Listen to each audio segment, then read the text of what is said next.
Jumping, anong ginagawa mo? Nagre-relax ka? Aba, napakaganda po ng pagkakapwesto. Pagalaw-galaw na naman ang kapiranggot na buntot. Galing talaga. Kasarap ng buhay at napapaganyan pa ang kamay at pagalaw-galaw na naman ang kapiranggot na buntot ni Jumping. Tuwing umaga, ito na talaga ang pwesto niya pagkatapos kumain. Parang fried chicken ang legs mo, Jumping. Aba, ang linis pa ng paa. Kaya lang suplado ayaw magpahawak. Mamaya-maya nga ay nakatulog na si Jumping. At ganon pa rin ang pwesto niya, nakataas pa rin ang paa.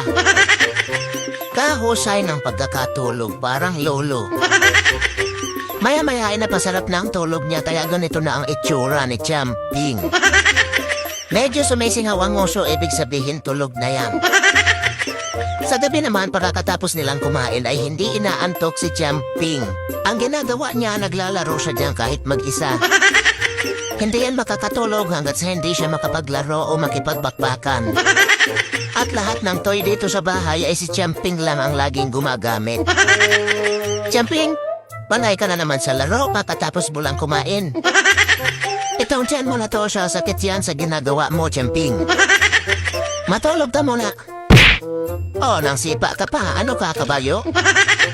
Sa mga oras nga na ito ay kakatapos lang nila magbakbakan at ganyan ang ginagawa ni Jumping. Yan ang senyales na tutulog na siya. Yung mga kasamahan niya ay kanina pa naplakda, pero si Jumping maglilinis muna yan ang buong katawan bago matutulog.